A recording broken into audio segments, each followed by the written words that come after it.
Hello दोस्तों, नमस्कार। मैं रोहित रघुवंशी, आपका रीजनिंग मेंटर। क्या हालचाल, कैसे हैं आप लोग सभी दोस्तों। एनआईसीएल एओ का नोटिफिकेशन जारी हो चुका है और बहुत ही हैंडसम सैलरी इसमें है। आप सभी इस फॉर्म को अप्लाई कर सकते हैं क्योंकि इसमें जर्नलिस्ट की वैकेंसीज जिसमें बैचलर डिग्री किसी भी स्ट्रीम से हो, राइट, वो फॉर्म भर सकते हैं।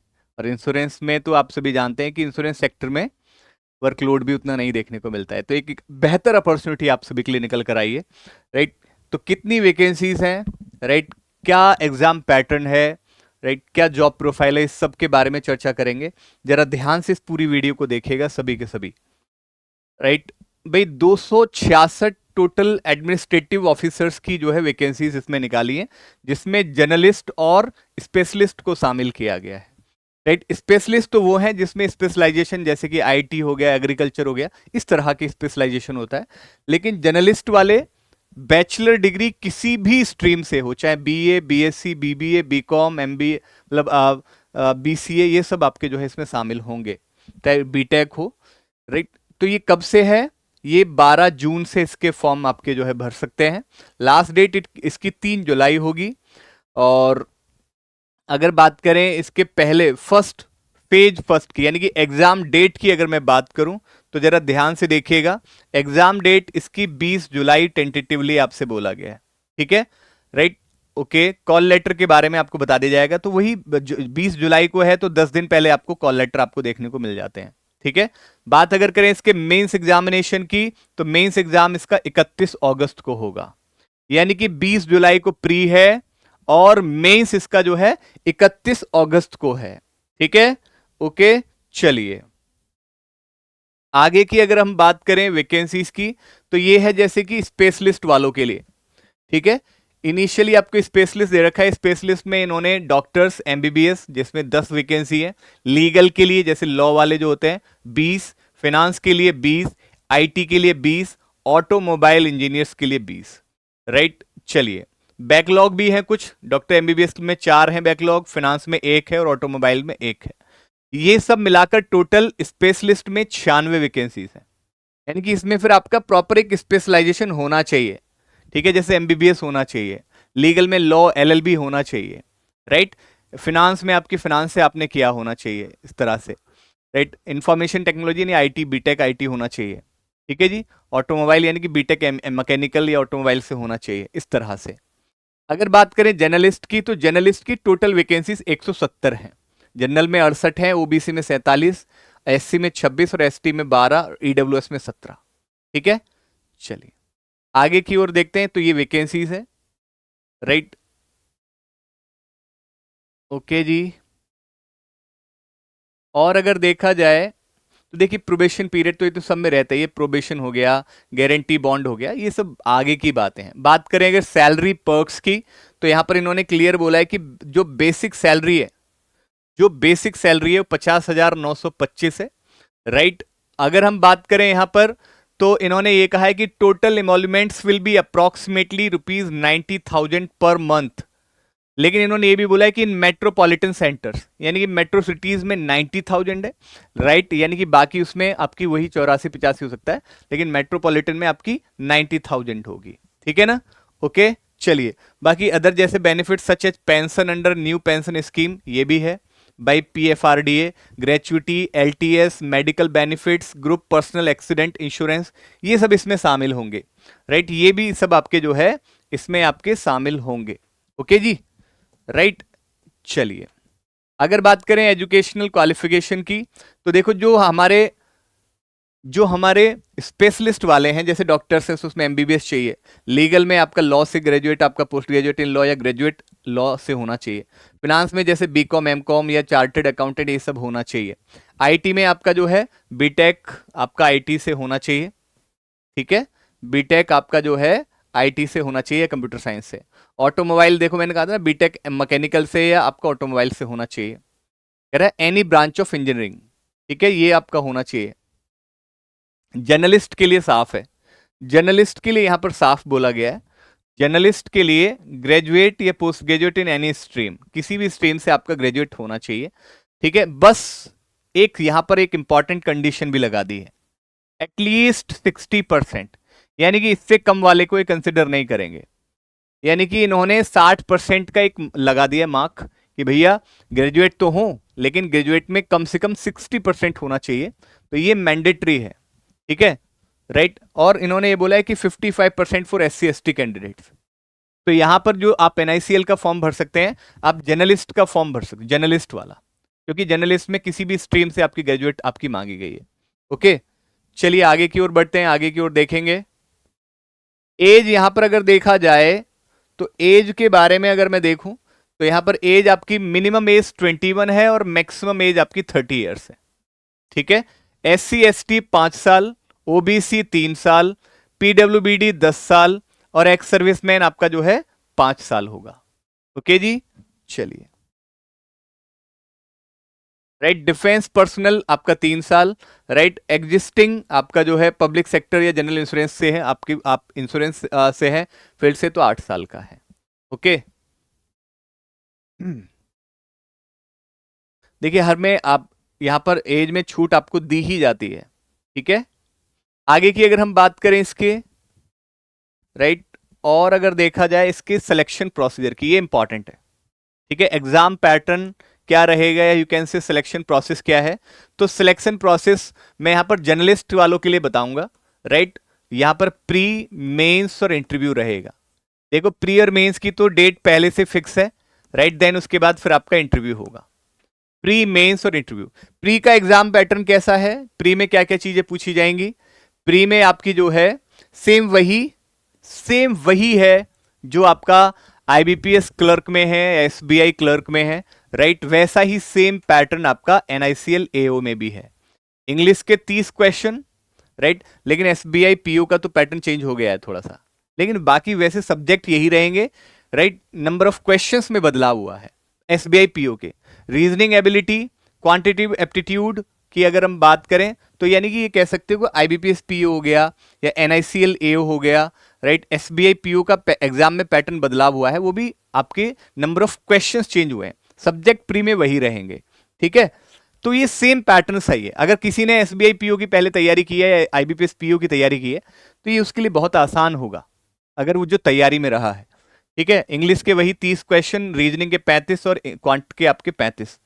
30 क्वेश्चन 30 मार्क्स इंग्लिश में, 35 क्वेश्चन 35 मार्क्स रीजनिंग में और क्वांट में 35 क्वेश्चन 35 मार्क्स, यानी कि नंबर ऑफ क्वेश्चंस 100 और 100 मार्क्स का होगा। और हर एक में सेपरेट टाइम भी आपको दिया गया 20-20 मिनट का, राइट। हर एक सेक्शन के लिए 20-20 मिनट का समय आपको दिया गया। ये प्री का पैटर्न है। अगर हम बात करें इसके मेंस के पैटर्न की बात की जाए तो मेंस के पैटर्न की अगर बात करें, रीजनिंग में 50 क्वेश्चन 50 मार्क्स, इंग्लिश में भी 50 क्वेश्चन 50 मार्क्स, GA में भी 50 क्वेश्चन 50 मार्क्स। यहां पर आपके लिए एक ये बात है कि कंप्यूटर, राइट। अब जैसे किसी बच्चे ने RRB का भी एग्जाम दिया है और IBPS PO क्लर्क के भी एग्जाम दिए हैं, SBI के भी एग्जाम दिए, तो उसके लिए बहुत आसान रहेगा क्योंकि कंप्यूटर उसने पढ़ा होगा RRB में उसने कंप्यूटर पढ़ा होगा। तो यहां पर ये सिलेबस थोड़ा सा लिटिल बिट चेंज हो जाता है NICL और IBPS या SBI से। क्यों? क्योंकि IBPS और SBI में आपका कंप्यूटर नहीं आता, RRB में कंप्यूटर आता है, ठीक है। तो यहां पे कंप्यूटर के भी 50 क्वेश्चन 50 मार्क्स है, क्वांट के भी 50 क्वेश्चन 50 मार्क्स, रीजनिंग के लिए 40 मिनट है, इंग्लिश के लिए 40 मिनट, GA के लिए 30 मिनट, कंप्यूटर के लिए 30 मिनट और क्वांट के लिए भी 40 मिनट आपको दिया गया। यानी कि 250 क्वेश्चन होंगे और 250 ही मार्क्स का होगा। पेपर का लेवल आप सभी अगर देख सकते हैं तो भाई 40 या 120, 120 और 60 180, यानी कि 3 घंटे का पेपर है, ठीक है। और ये जर्नलिस्ट वालों के लिए ध्यान रखना, ये जर्नलिस्ट वालों के लिए जिनका बैचलर डिग्री किसी भी स्ट्रीम से होगा। 40 या 120, 20 और 60 180, यानी 3 घंटे का पेपर आपका है, तो यानी पेपर का लेवल तो ठीक ठाक देखने को मिलने वाला है, ये तो सच है।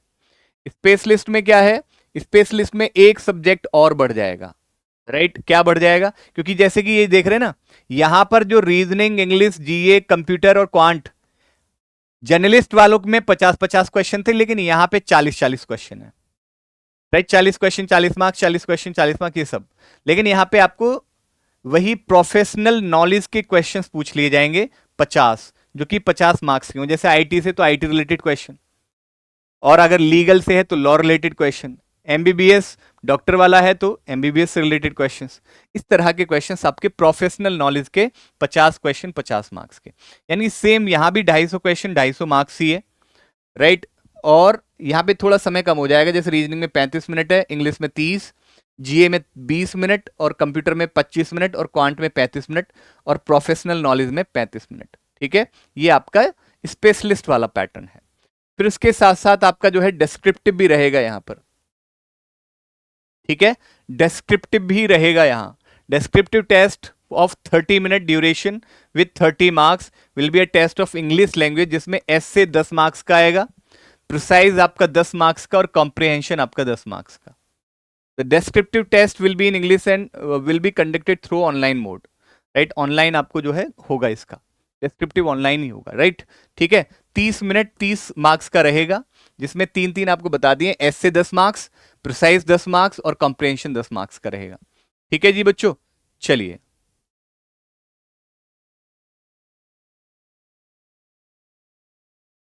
और याद रखिएगा डिस्क्रिप्टिव टेस्ट जो है वो आपका क्वालिफाइंग नेचर का है, and the marks in the descriptive test will not be counted toward the shortlisting for interview. यानी कि descriptive is just for right qualifying, यानी ये सिर्फ और सिर्फ क्वालिफाइंग है। इसके मार्क्स आपके जो है, जब आपका मेंस होगा उसको क्वालिफाइंग, जैसे आप इंटरव्यू में आप जाएंगे तो इंटरव्यू के लिए आपके जो है इसमें डिस्क्रिप्टिव के मार्क्स आपके ऐड नहीं होंगे, ये ध्यान रखना। ठीक है, ये सिर्फ क्वालिफाइंग नेचर का है। एक आपको एक बता दिया जाएगा कि भी आपको 12 या 14 या 15 नंबर लाने हैं, कह देता है 14 नंबर लाने हैं, तो 30 में से 14 जिसके होंगे वो आपका जो है, फिर उसके मेंस के उसकी जो है मेंस की जो बाकी सब्जेक्ट्स होंगे ना, रीजनिंग, वो चेक होगा। फिर उसके बाद मान लीजिए जो डिस्क्रिप्टिव में क्वालिफाई नहीं कर पाया, भले उसमें पास हो गया, लेकिन डिस्क्रिप्टिव में क्वालिफाई नहीं कर पाया, तो फिर वो इंटरव्यू में नहीं जा पाएगा। राइट, चलिए आगे देखेंगे। आगे की ओर अगर ध्यान से देखा जाए इसको, राइट, और क्या है, जैसे इंटरव्यू आपसे बोला गया, journalist and specialist candidate who have been shortlisted based on online phase second, यानी मेंस एग्जाम में जो शॉर्टलिस्ट हुए हैं will be subsequently will be called for interview to be conducted by the company. Interview will be conducted at the selected centres, एट कुछ selected centres पे interview होगा, and interview आपको प्रॉपर बोला गया है। ठीक है जी, इंटरव्यू आपका प्रॉपर बोला गया है आपसे। राइट, चलिए ठीक है, इंटरव्यू के ये बाद में बता देंगे, जिस समय इंटरव्यू के लिए कॉल आएगी हम उस समय प्रॉपर बता देंगे क्या क्या आपको लेकर जाना है। ठीक है, ये सारी चीजें ये बाद की चीजें हैं, ये अभी अभी डिस्कस करने की चीजें नहीं, अभी पहले प्री है, प्री के बाद मेंस है। जो मेंस क्वालिफाई करेंगे, जो मेंस में शॉर्टलिस्ट होंगे, इंटरव्यू के लिए शॉर्टलिस्ट होंगे, तो उनको जो है इसके बारे में इंफॉर्मेशन दी जाएगी। इंपॉर्टेंट बात है कि एप्लीकेशन फीस क्या रहेगी। SC ST PWBD वालों के लिए 250 रुपए है, बाकी अदर्स के लिए जनरल OBC EWS बाकी कास्ट वालों के लिए 1000 रुपए रहेगी। ठीक है, 1000 रुपए रहेगी इसमें फीस। इसमें कहा गया इंक्लूसिव ऑफ GST, ये भी ध्यान रखना भाई। चलिए, बाकी इन्होंने एग्जामिनेशन सेंटर दे रखे हैं। ठीक है, फेज फर्स्ट के लिए भी एग्जामिनेशन सेंटर दिए गए हैं, और फेज सेकंड के लिए भी इन्होंने एग्जामिनेशन सेंटर दिए गए होंगे। ठीक है, राइट, ये एग्जामिनेशन से जैसे यूपी है तो यूपी में लखनऊ, प्रयागराज, कानपुर, नोएडा, ग्रेटर नोएडा, ध्यान से देख लेना। यूपी वाले बच्चे जो हैं, उत्तराखंड वालों के लिए देहरादून और हल्द्वानी है। ठीक है, वैसे ही सेम अगर बात करें राजस्थान में जयपुर, जोधपुर, बीकानेर।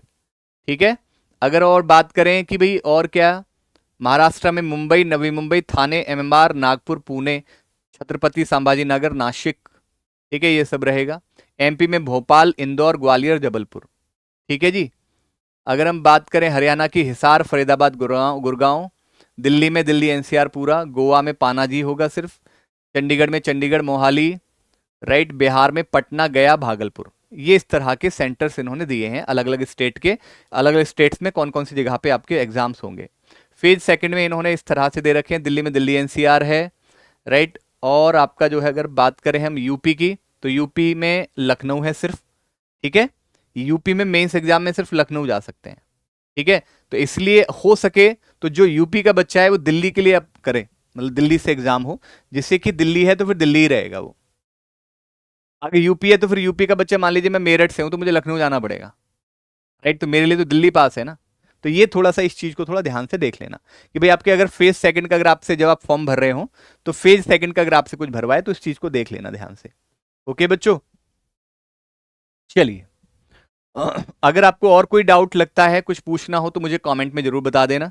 राइट, अगर कुछ भी अगर लगता है, ठीक है, लगता है कि हाँ जी सर ये डाउट है, किसी भी तरह की कोई बात अगर मुझसे पूछी नहीं हो पूछ सकते हैं। बाकी ये तो सब ये है कि फॉर्म में किस तरह के भरना है, कौन का फोटो साइज क्या रहेगा, ये सारी इन्फॉर्मेशन इसके बाद आपको दी गई है। ओके, लेकिन फिर भी हम एक बार देख लेते हैं कि इसमें कुछ और सच और कोई इन्फॉर्मेशन कुछ छूटी ना रह जाए, राइट।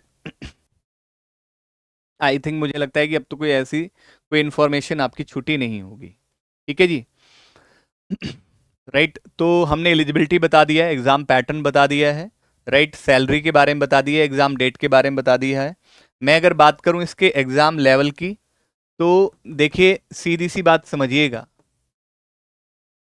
राइट, ऑफिसर लेवल का एग्जाम है ये। ठीक है, राइट। अगर आपने आईबीपीएस पीओ का एग्जाम दिया है, राइट, आपने एसबीआई पीओ का दिया है, तो अगर इस इनसे कंपैरिजन अगर हम करें तो इनसे तो काफी इजी रहेगा एनआईसीएल एओ का, राइट। एनआईसीएल एओ का इजी रहेगा, लेकिन मिलेगा इनके जैसा ही आपको देखने को। ठीक है, इनके जैसा ही देखने को मिलेगा, क्योंकि ऑफिसर रैंक का है, एडमिनिस्ट्रेटिव ऑफिसर, यहां प्रोबेशनरी ऑफिसर। ठीक है ना, तो वैसे ही सेम यहां पर भी, बस लेवल थोड़ा बहुत लिटिल बिट कम मिलेगा आपको, ज्यादा नहीं, कम मिलेगा, इनके कंपैरिजन में इससे कम रहेगा। ठीक है, बाकी सब कुछ अगर बात की जाए तो सेम इनके जैसा ही है, राइट। प्री में भी सेम वैसा ही, मेंस में अगर बात करें तो मेंस में इसमें भी डिस्क्रिप्टिव आता है तो इसमें भी आ रहा है, राइट, इंटरव्यू इनमें भी है तो इसमें भी है, सब कुछ वैसा ही है। ठीक है, सब कुछ वैसा ही है, बस ऐसा होता है कि इनमें नंबर ऑफ वैकेंसीज काफी हद तक ज्यादा देखने को मिलती हैं, राइट, इसमें बहुत ना के बराबर है। मैं तो कहूंगा कि मेरे लिए तो सच बताऊं तो 170 है, क्योंकि मैं तो ये मान के चलता हूं कि जर्नलिस्ट के लिए आप जो है यहाँ पर कहीं ना कहीं फॉर्म को भर रहे होंगे, राइट।